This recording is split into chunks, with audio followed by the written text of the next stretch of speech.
Здравствуйте, дорогие друзья, дамы и господа. Сегодня в нашей зеленой гостиной очень большая звезда. Хулио Бокка — один из самых известных артистов балета последней четверти 20 и начала 21 века. Действительно мировая звезда. Он танцевал на лучших сценах мира, и сейчас в Большом театре он дает утренний класс. I'm saying, ladies and gentlemen, I am very, very pleased to present you one of the biggest star ever in the world of ballet, Julio Bocca, who at the last 20 years of 20th century and beginning of 21st century was really one of the greatest dancers in this world. And we are now very pleased that you joined us and that you are giving morning classes here in Bolshoi. But as we are here in Moscow, and as everybody knows, of course, that you won this competition here when you was just 18, I was wondering, when you came first time in Russia, what kind of country you met, how it was in Moscow, where you stayed? Well, it was really a different country. It was really a different country, and also we stayed in that time in the Hotel Rosia. That doesn't exist anymore. The other way, I was walking and tried to find it, and then it was supposed to be here, and they have this beautiful green thing and a building. So that was where we stayed, and when we came in that time, I was really, really nervous, but also I was coming from another competition before. You know, I did the Osaka competition, where in the second round took me away. So my time when I came here for Moscow, I wanted to say, okay, I have to enjoy this, to be on the Bolshoi, at least for once. First round, let's do it and enjoy it. And I think it does make the difference. And to see me not compete, it was more like a performance, more like a dancing and not competing.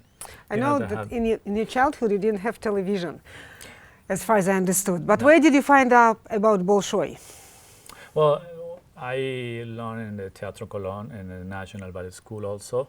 And also I know from my grandfather, he was from Italy, and he loved all about art and singing and orchestra and ballet.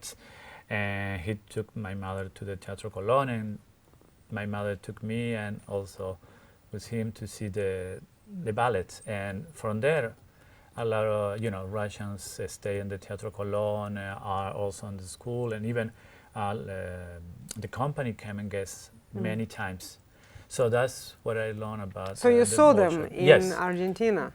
Yes, I was, I don't know, maybe 5, 6 years old. You know, actually my first dancer that I saw in live was Nureyev. Very first dance you saw in live? I was 4 years old.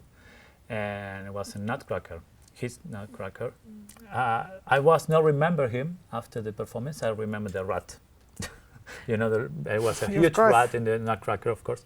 That was what I remember. Was it very first your impression of the theater also? Yes, that was my first time on the theater, and it was in the Teatro Colón, and looking Nutcracker, listening to Tchaikovsky, and there with the Colón Ballet Company. And it was, amazing. The whole thing, the history, the movement, the way so it was something that I have in me. And I always, before that anyway, my mother was a teacher, so I have that in home all the time. She was giving class every day, so I know ballet from when I was inside of my mother. But I really enjoyed it. I really love it from the beginning. It also was my decision. I told my mother when I was 7 that I wanted to be a dancer. I wanted to learn ballet. But what was in these 3 years, from 4 till 7? You were not yet so sure? No, well, I don't, in that age, I don't know, I was playing. I was going into the studio, hanging in the bar, make some movement, and then go away out and back again. And it was more that kind of way, I was open with my mother. She always gave me the freedom to not to be there from very young, just to enjoy. When I was feeling to go, I go. When not, leave, I was very, very impressed to find out that your family let you go when you were 14 in another country to live on your own. Yet you are so close to your mother, apparently, and to your grandfather. You always speak about them. And I was wondering, if you left your family at 14-year-old, this connection with them, first of all, how it stayed, and then now, when you look back, what do you think you have from your family? What do you have from your mother? What do you have from your grandfather? Well, first, was also my decision to go. I really wanted to go to that company. I really wanted to start my career. I really wanted to dance.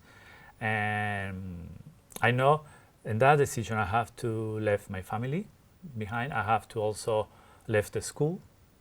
So it was a big change for me. Country, even country. They speak Spanish, so one thing was good. And but I have to start living like I was 25 years old.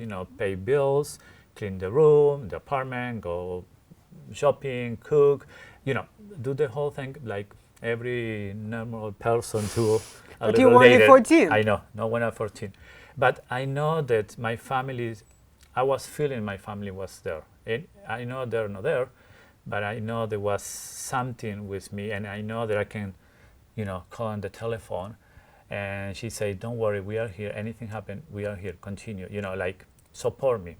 No one of those mothers sometimes they happen. Go like, "I told you don't to go." It's the other way around. So I think that make me more secure on myself. I just wonder, because now, you're a grown-up person, when you look back on your destiny, on your life, on your inner self, what is there from your family? What is there from your mom? Well, from your grandfather? My family is always, we came from very poor, so they built it with my grandmother, and my grandfather built their own house where I live, and so everything was handmade, and the hard work, and the trust, and the confidence, and everything. So I think all that it came to me, and that's what I feel like I have from my family. And always my grandfather said, if it's not today, it could be tomorrow. It's always next day you have, And so I don't know. I feel like I have all that, and now that I'm thinking, wow, when I was 14, there's sometimes when I do an interview or I do a lot of talk to children in the school and the ballet school about my career, my life, and I try to say, and I went like, wow, it's amazing. And that time, of course, around the world, so it's different. That I made it. I was so strong. I feel like I was really strong, to do that. Did your grandfather live to see you a star? Did he know your glory worldwide? No, really. My grandfather, no. He saw me going to Venezuela, so he already know. But he always, when I was a little, I have a memory, and I have a picture, of course, from my mother. He always took me in one hand. I was sitting, and he said, he's going to be big. That grandfathers do all the time for the children, But I feel like he was something, strong. Especially, my father not recognized me. So I never have a father. And even my mother... hard to believe.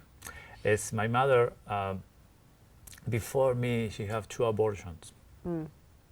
And because at that time, to be single woman and to have a baby, that was not a good, in the good to places change your mind. and the places. And that was my grandfather who said to her, I don't care what people say. This one you will have. And I remember live almost 1 year with my no grandmother, my grandmother, in another place, not home, her place. And then before a year, my grandfather came and took me and bring me home with my mother.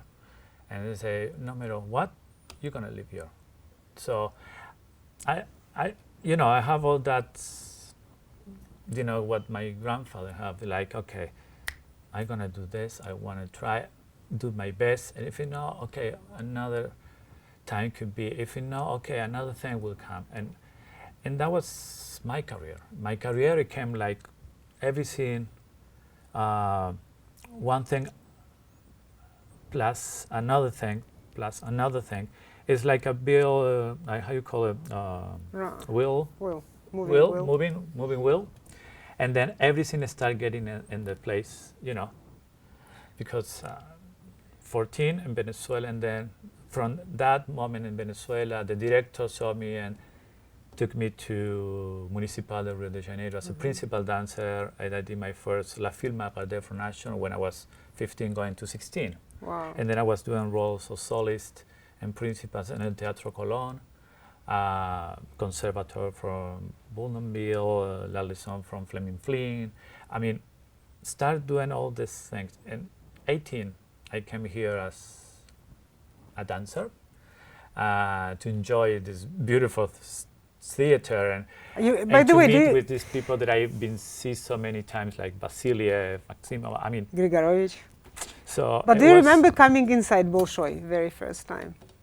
Yes, I remember. No, first we went to another place for the number, and the number was 124, I think. Well, I was one of the almost in the last round. I remember in my round, I have 12 couple from Russia, and I was in the middle. They were going, and I was in the middle. So it was like, wow, you know. And in that moment was Andris Liepa with Nina Nanashvili, and I remember going into the number 17 door. That was the old stage entrance. And 15 maybe it was. And it was amazing, the smelling and the smelling I remember from when the company got to the Colón. They have a special smelling of the costumes and everything. You remember this particular? Now you don't have anymore that. After renovation, it's gone. It's just gone. But before it was with cats. That's Russian, you know. So I started getting into the place, and then I started going to a studio rehearse, and then watch, you know, because and morning classes also. Yes, we will have morning class, and I remember watch the first and the second day before I was going in. We went to the balcony. The balcony was full of people, and the theater was full and screaming and laughing. Depends what's going on the stage, and so it was really an emotional thing, but also admirable. You know, something that I was like with my mouth like, you know. There's not so words to say. So many times that one of your beloved artists is Vladimir Vasiliev. So my one question is when you first saw him, and another question is what did you admire so much about him? Well, not only about his technique, he's an artist, also the way he partnering her partner, the way he took care about each time. You know, it was her first. That's the feeling that I have when I was little to watch that, and can see that very often. You know, I saw it also with Gordeyev, Nadezhda Pavlova. I mean, I saw with other dancers, but with him, I don't know, it was something different. Also, he came to the Colón many times, so maybe to see him in person many times, it's different than to see in a video. And I don't know, for me it was really, something moved me when I saw the first time, so I stayed. In Russia, very often people reflect to their professors, like Nina Ananiashvili, when I had this kind of chat with her, mostly all the time spoke about Raisa Struchkova. She was so close to her, she formed her. But in your life, you started so early and you changed many places. But do you have anybody who really sort of formed you or made up your mind about this art? Well, I can say a few teachers that I was feeling that connection. I feel like a dancer have to have. I remember one of my first, Maria Luisa Lemos. She's from Argentina. She was a dancer from the Colón, and I remember she to be very, very particular in all details. How you dress your hair, how you do your makeup, everything, and of course technique, very pure, very very pure. And then I went to Venezuela. And then there are two amazing teachers, Jose Pares from Puerto Rico and Ninel Jujevak from Russia. These two was completely different, but put it together, it was amazing. Ninel was very strong technique, Russian strong, and Jose was more dancing, soft. So you put it together and it was perfect. After that, I went to New York, and that's where I met Wilhelm Burman. And he can. Was Danilova alive or not? Danilova was alive or not when you came to Alexandra Danilova? I don't know, maybe not already. No, I don't think so. No, I don't think so. And so I took Willy Burman, and I stayed with him for 22 years. He was my teacher, and I was going around the world, and I bring him with me. And he also changed the way I was dancing. I was more powerful, more, my muscle, and he started teach me to move the way right, more slow, big, so I can look tall. I'm not very tall, so I needed to look that way. And he changed the way to work, the fast, and something that I like to dance fast. I always wanted to move around the whole stage, but fast. And with him, it was amazing. And I needed him when I was going around. I'm travel always a lot. And I saw that I need always someone to tell me how the performance was, and the next day go back to clean yourself, to be correct again. So in the performance you can just control and then back, it's something that the dancers need sometimes. And he was for me, one of the best things. And what I teach now is part of what he gave to me. Great that he could travel with you. But now looking back, do you think it was great that you traveled so many countries, or should you be more stable, living more quiet life on one place? I don't know. Now I really enjoy. I really, I did my career in my way.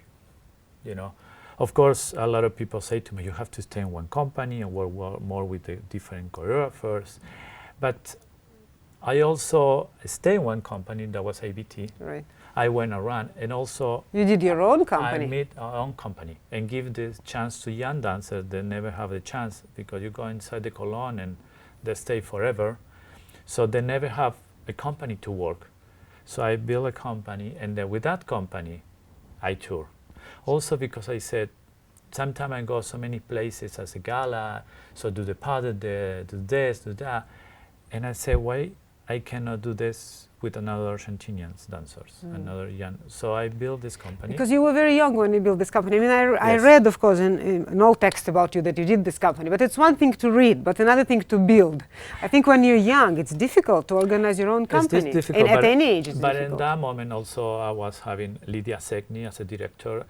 She was a principal from the Teatro Colón. Also, she was a teacher.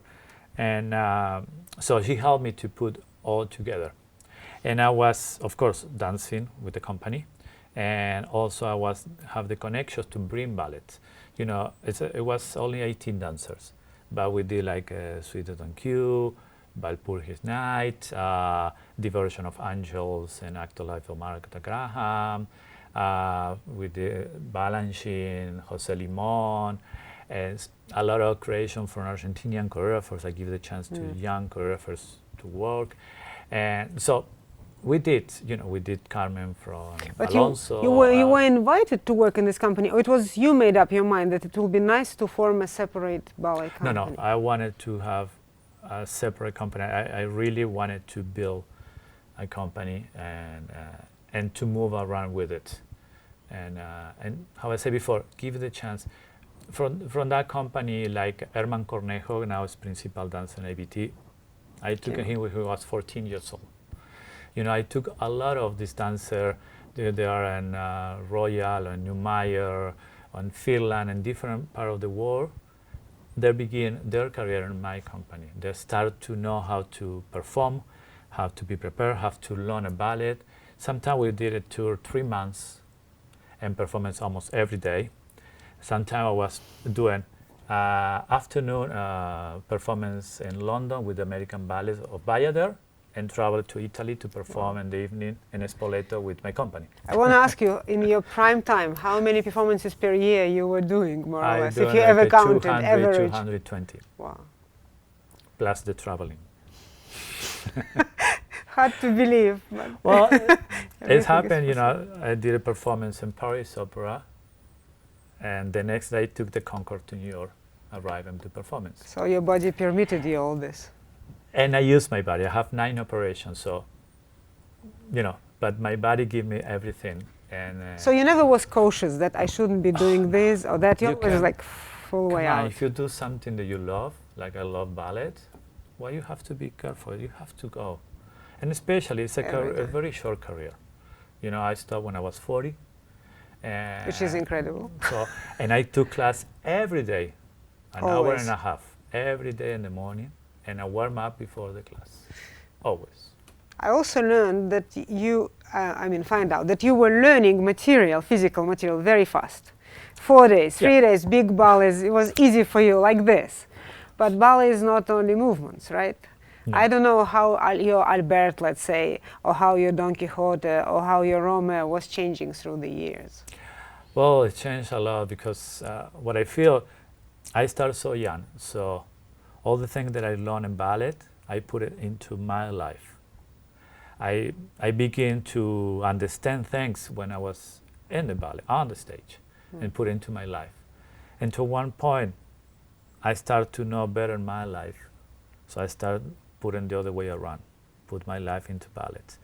And that was the moment that every role that I've been doing, it started to get better. I started to have a little more knowledge of what I was doing. Like Romeo and Juliet. When I did it the first time, I was very young, and I learned the ballet in 4 days, 3 acts of Macmillan, and do the show with Alessandra Ferri. And I remember when I was 30 years old, after the performance, I looked to Alice and I said, now I can say I'm an artist like you. That performance made me feel like a really full Romeo for her.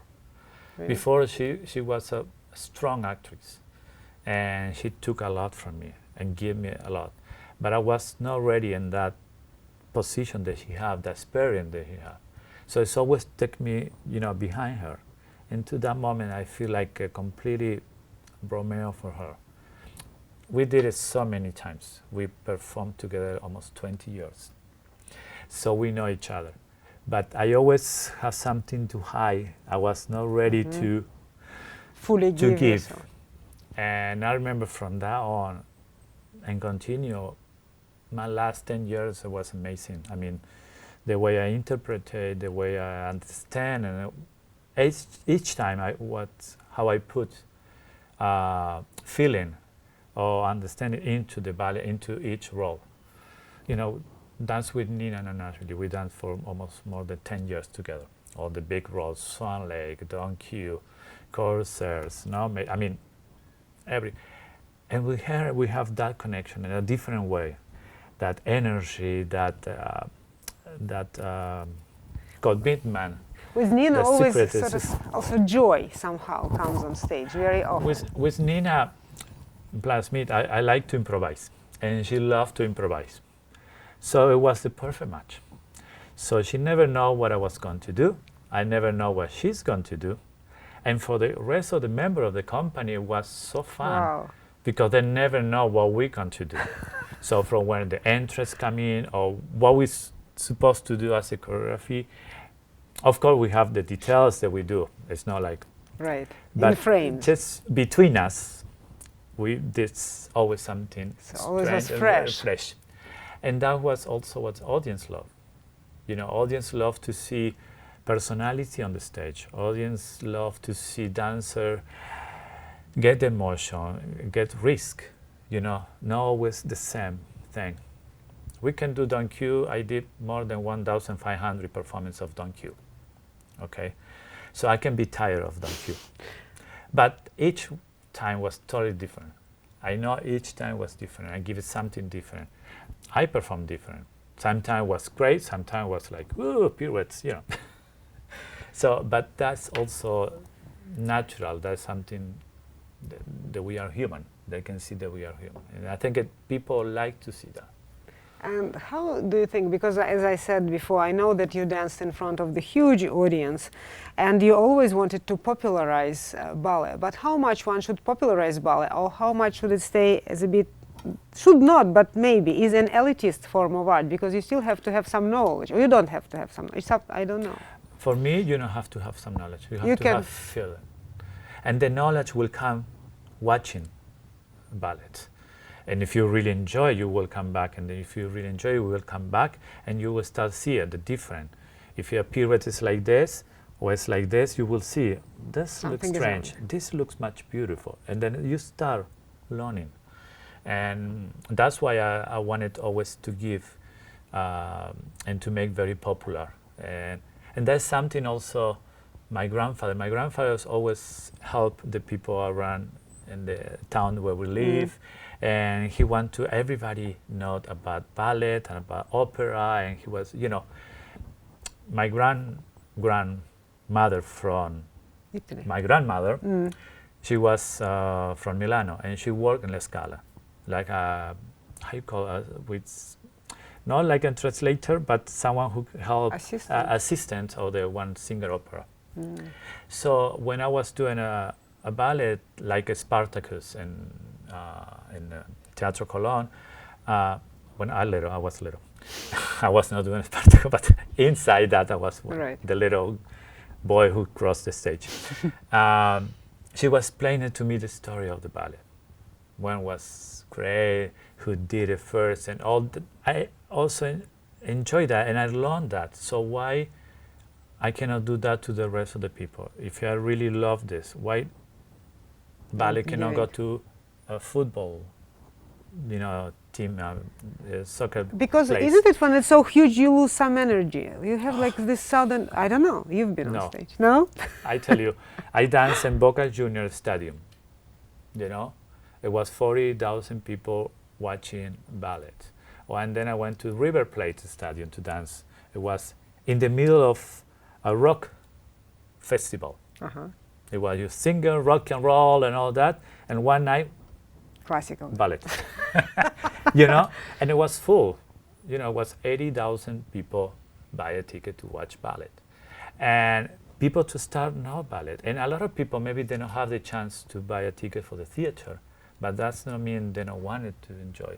So you have to give it sometimes for free, and sometimes they have to pay, because also they have to learn this.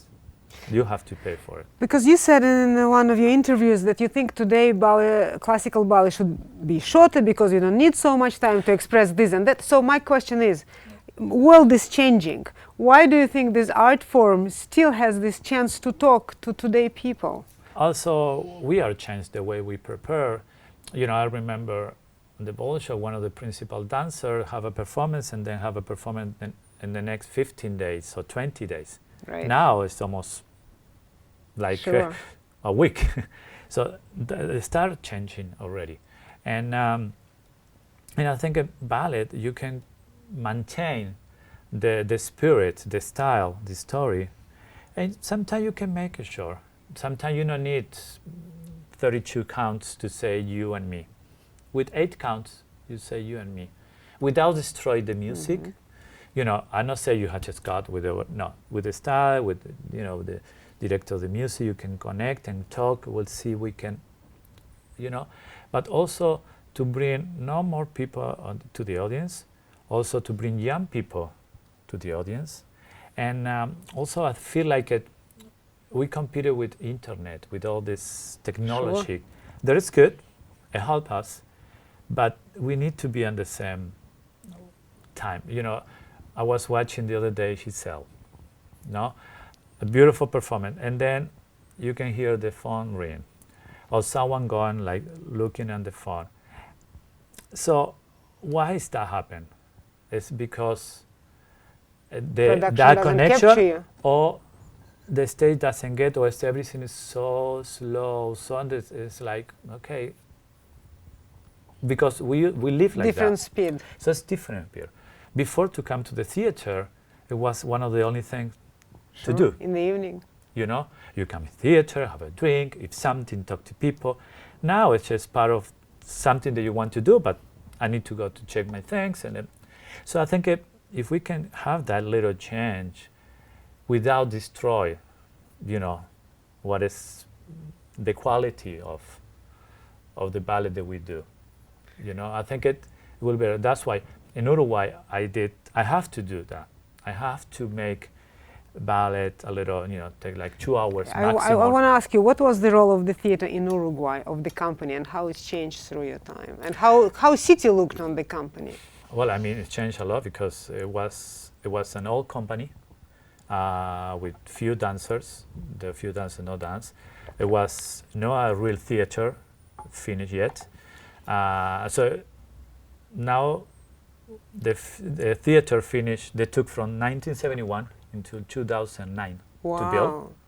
From 1971? Yeah, because it was a big fire and they destroyed the theater, and then so they took all the time. But when they gave me this opportunity. So I rebuilt the company. They already have maybe 20 performances a year and 5 people in the audience, because everything was not with quality. If you pay, you want to see something. And so I started to change all that. Audition every year, young people. And Let's try to school, work and school is 8 from hours. School from Uruguay, 50% Uruguay, and then Argentina, Brazil, Venezuela, República Dominica, Spain, Italy, Korea. And you also introduced Giselle in the repertoire, right? And Bayader and some other titles. I did Giselle, Bayader, Don Q, Swan Lake, La Sylphie from Bournonville, Romeo and Juliet, Onegin, Balanchine Ballet, Nacho Duato, Kilian, Forsyth, Tudor. Such a huge repertoire you built up. Wow. And the last year, in 2017, we did 105 performances. And Uruguay plus the touring, all So together. it became an important institution for the city. The ballet became an important institution. The institution was already right there, and it was very strong at one time. Together with the Colón, it was the most old company in all America. Yes.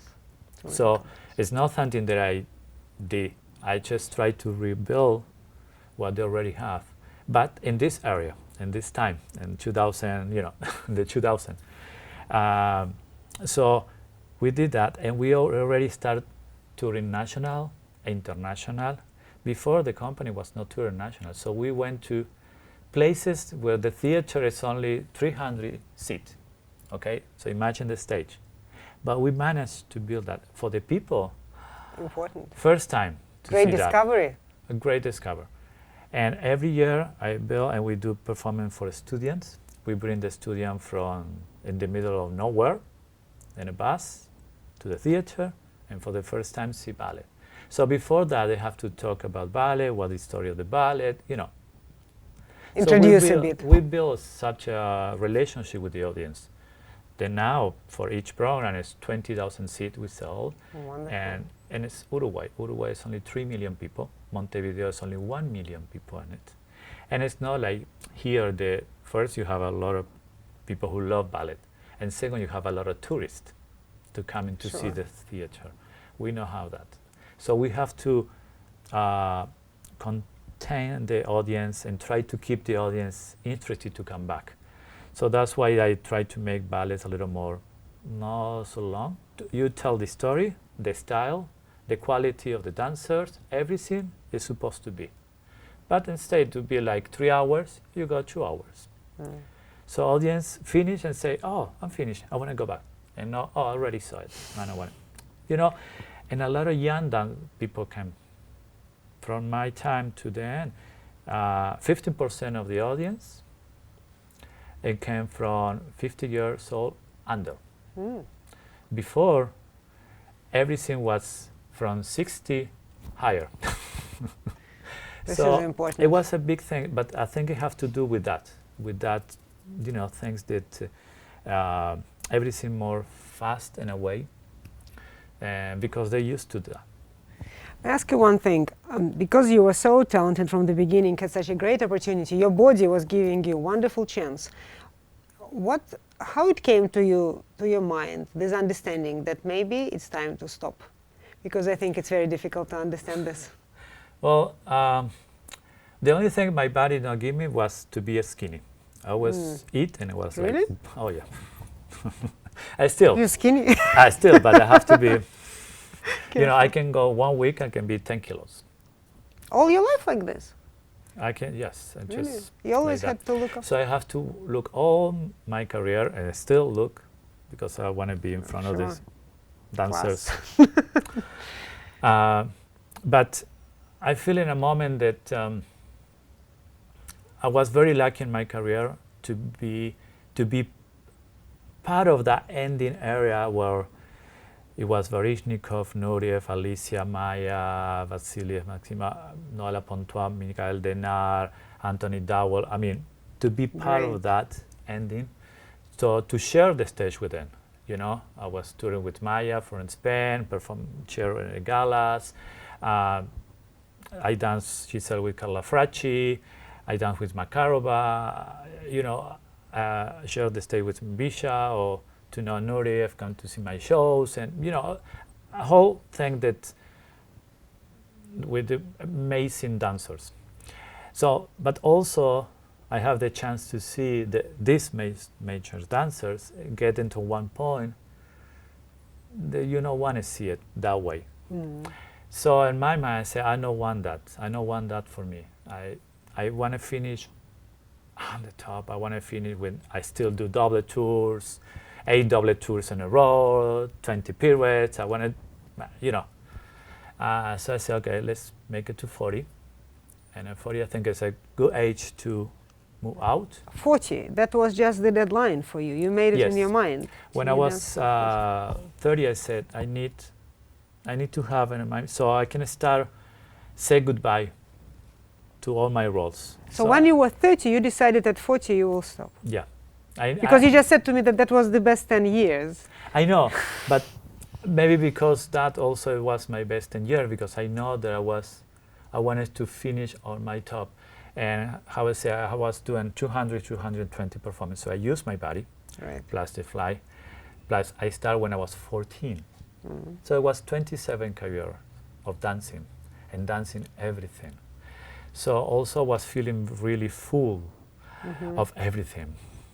So I couldn't enjoy anymore. I mean, I was still enjoy, but couldn't find anything new to do, different. But you tried tango. You did this show on Broadway. That's why you know. So I say I better finish on the top, and so I started doing my last Don Q, my last Romeo and Juliet, my last Giselle. So I started closing up my characters.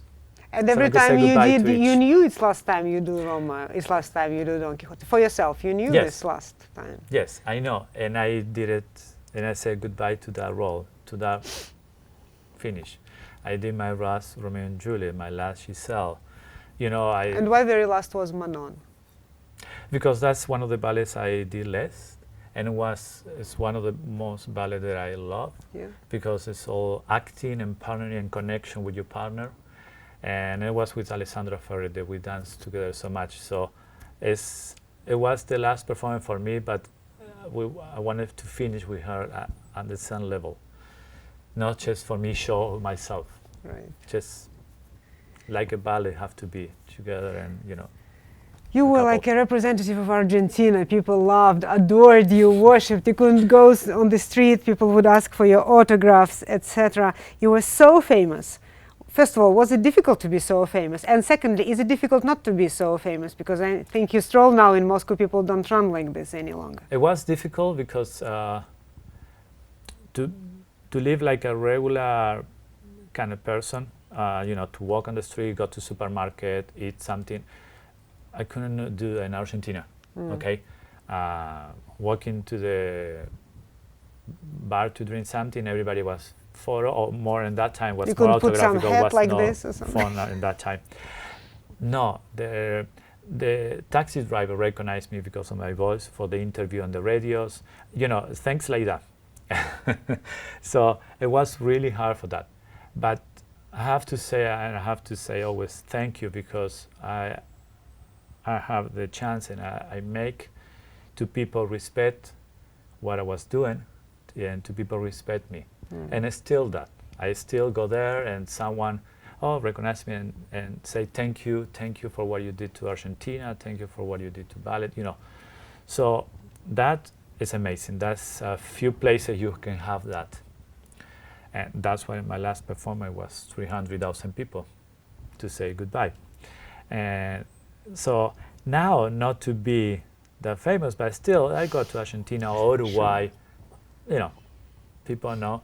And around the ballet world, people know.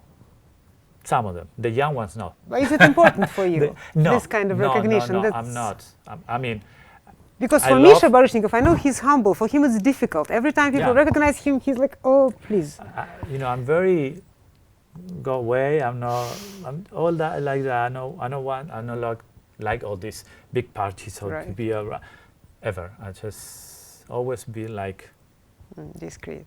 You know, I did interview. I have to do all that also because that was one of the ways to people know about ballet, to people know what we're doing, you know, and like to make popular, try to make people to understand that we are human, we are normal, you know. I don't know if you know, we did once with my partner this Playboy magazine. It was nude. It was a big scandal in Argentina. I just heard today in one of your interviews that you did Playboy. You know, and in that moment I went like, we have to do that. We have to see that, and there can be an art. Sure. Nude picture could be art, and we did it that way.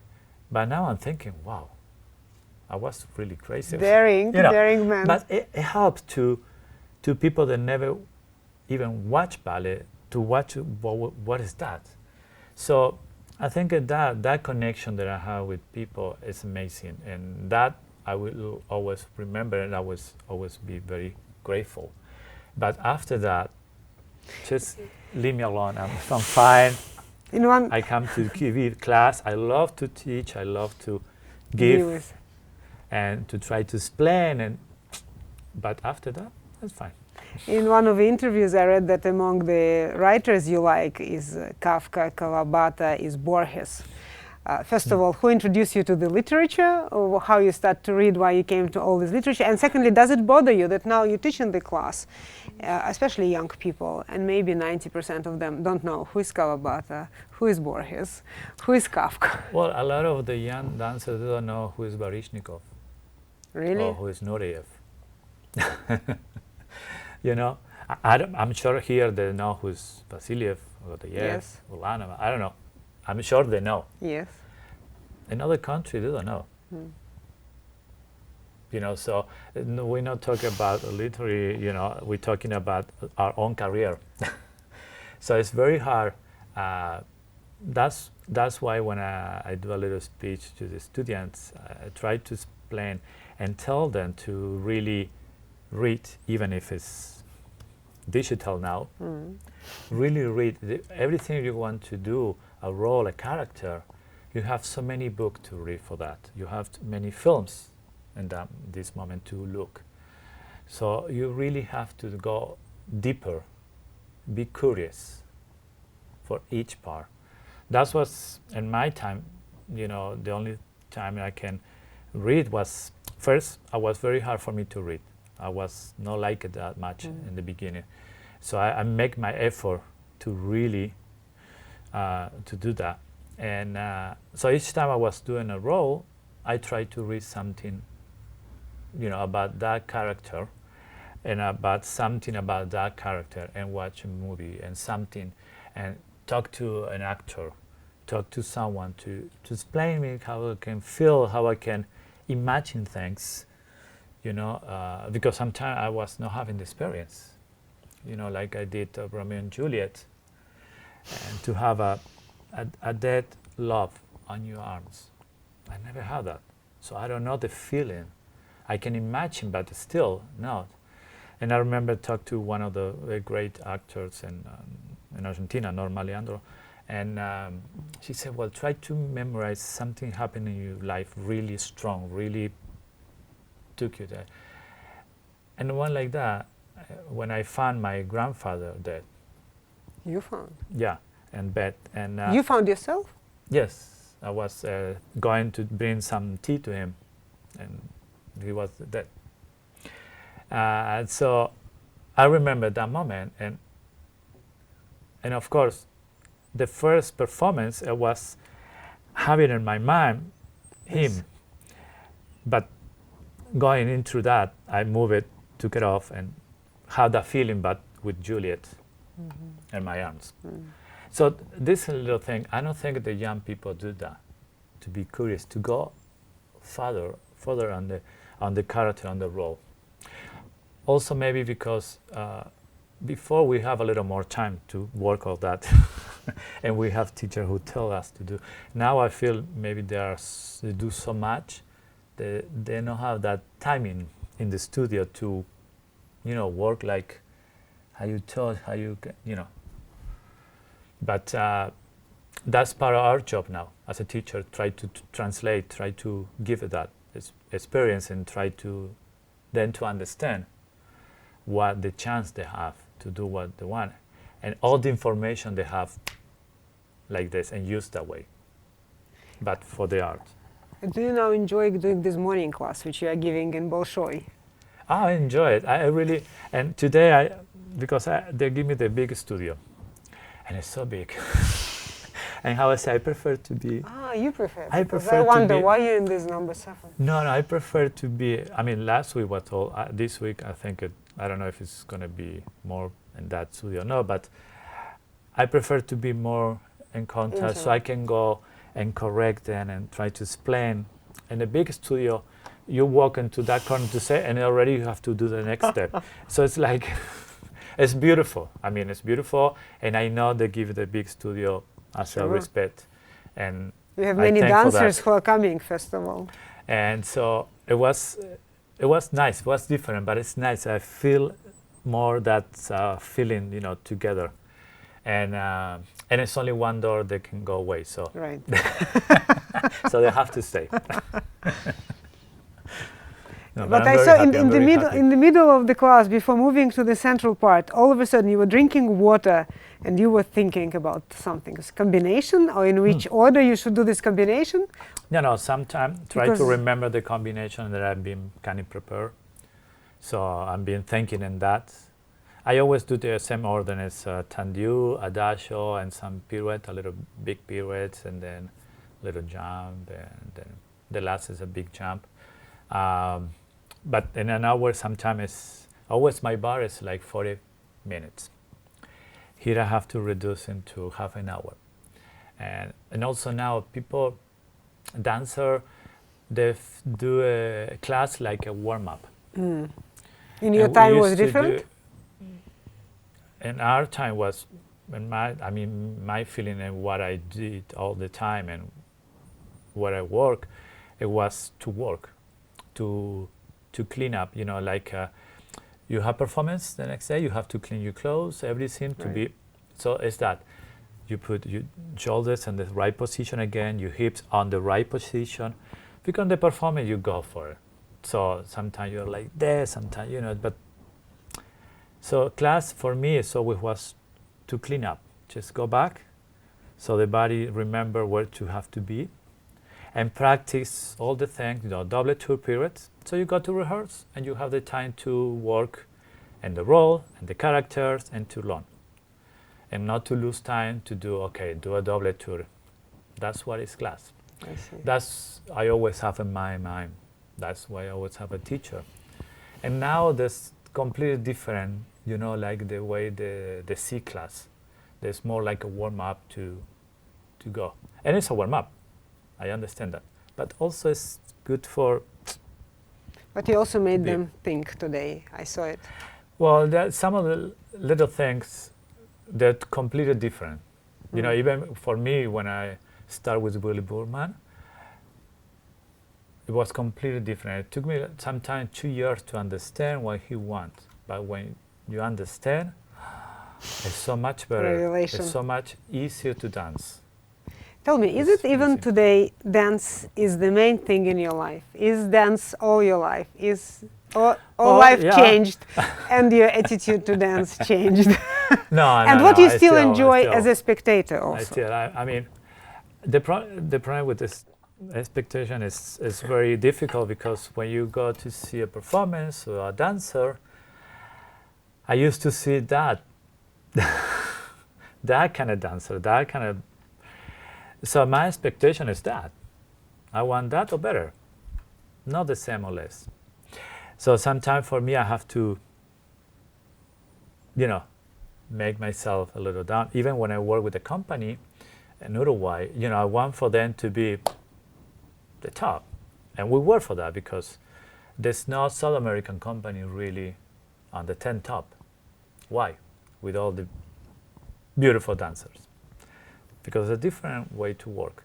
So my idea was to make that happen.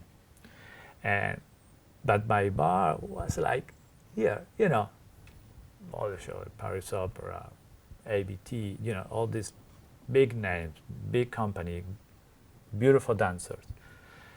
But sometimes I forget they are so young, they don't have that much experience yet, and we are in a place that all the possibilities is not like that. I mean, you have the facility you have here, or if you go to the Royal Ballet, the theater is amazing, and all these places, with physiotherapy, masseur, Right.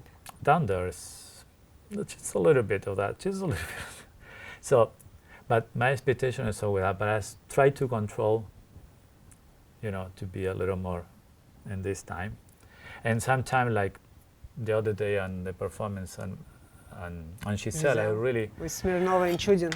it made me feel like, yes, I really went again, oh, nice.